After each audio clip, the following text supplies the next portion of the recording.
I'm going to show you is just a typical two-part soft hackle fly pattern. It's two-part because it's a thread body with a soft hackle, and that's it. You can add a rib to it, you can add a thorax to it, but the traditional soft hackle is a two-part fly.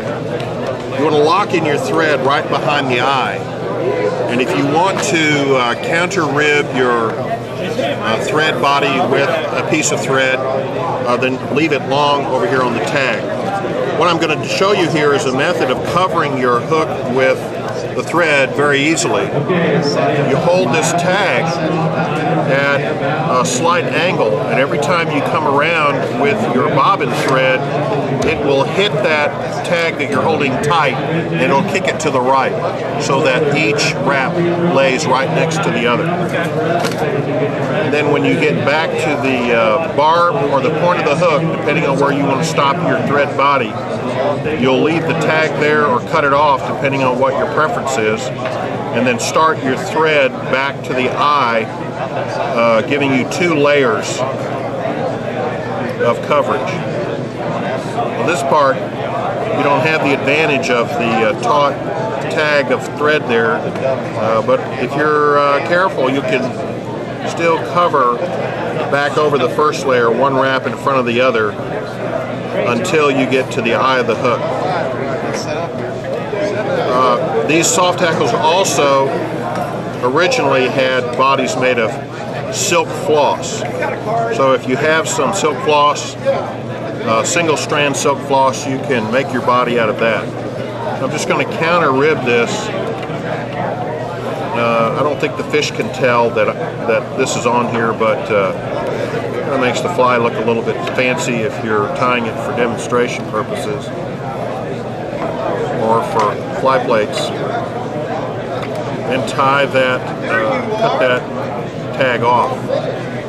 It's a matter of personal preference whether you want your barbs to extend to the point of the hook, the barb, or the bend of the hook, or even some patterns like the North Country spider patterns, the barbs extend past the bend of the hook. So depending on which pattern you're tying or what your personal preference is for the length of your hackle or the size fly that you're tying is strictly up to you, but you're looking for that quantity and that length on the feather before you pluck it off the skin.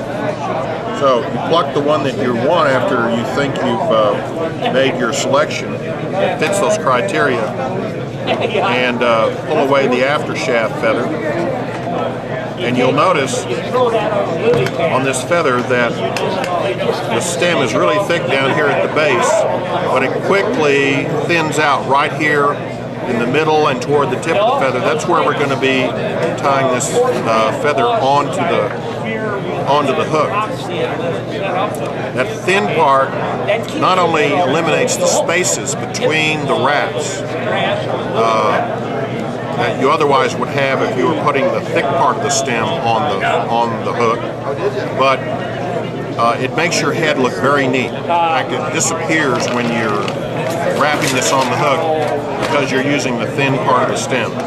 So to prepare this fly this feather for putting on the fly, I'm going to take off all this fluff down here at the base.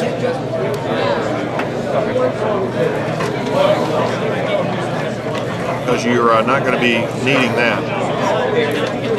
And you look at the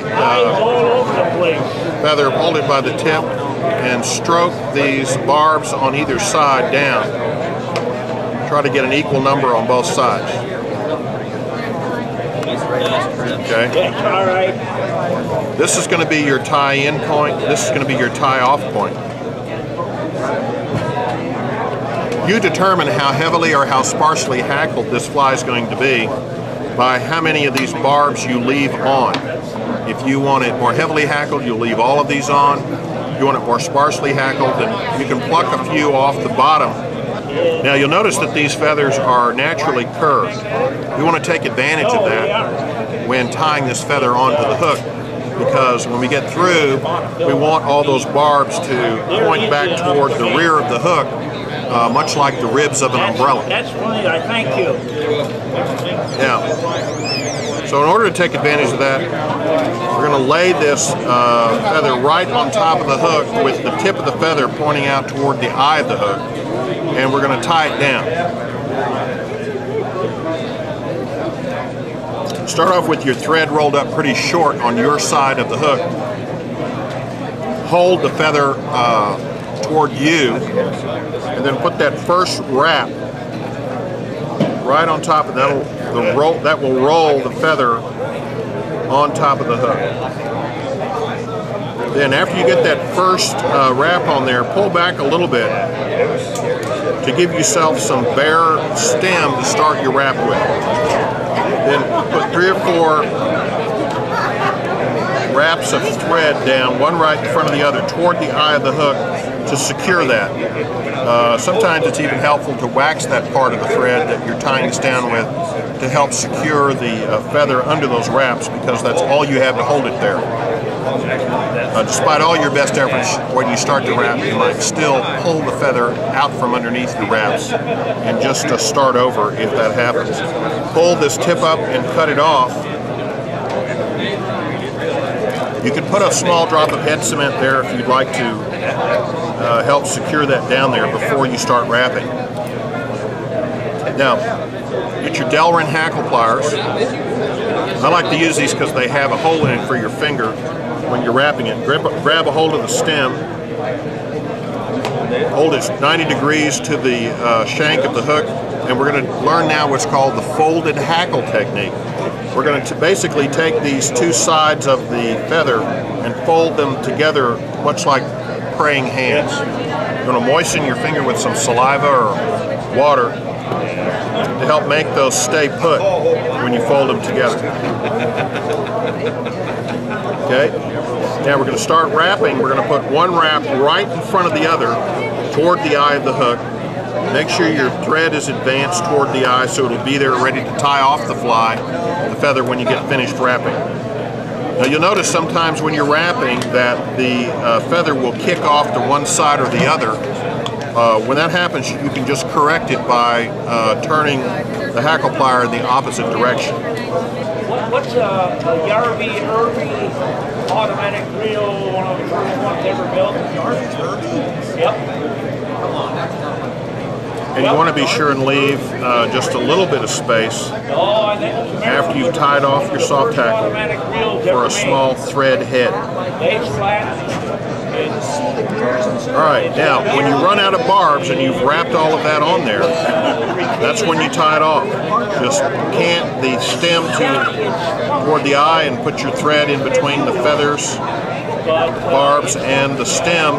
A couple of good, or 3 good strong wraps. Pull it tight to make sure it sets that stem down into the thread.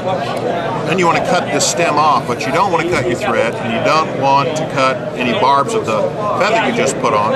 So come in from behind of the stem, open your scissor points a little bit, find the stem, push it down against the shank of the hook, pull up with the hackle pliers, push down with the scissor points, and clip.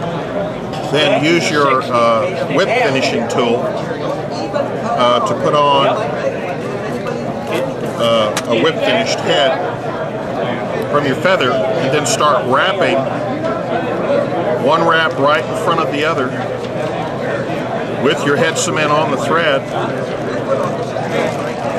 And you'll get head cement in your whip finish, but you'll never get any in your feather. Okay? Now we have to trim this thread off in order to finish the fly. And here's a method of doing that where, once again, you don't cut any of your feathers that you've just put on there. Open your scissor points just slightly, but don't close them. Run it down your thread, push against the shank of the hook, pull the thread down through the V of your scissor points. You'll cut the thread cleanly against the hook, but not cut any of your feathers that you've just put on there.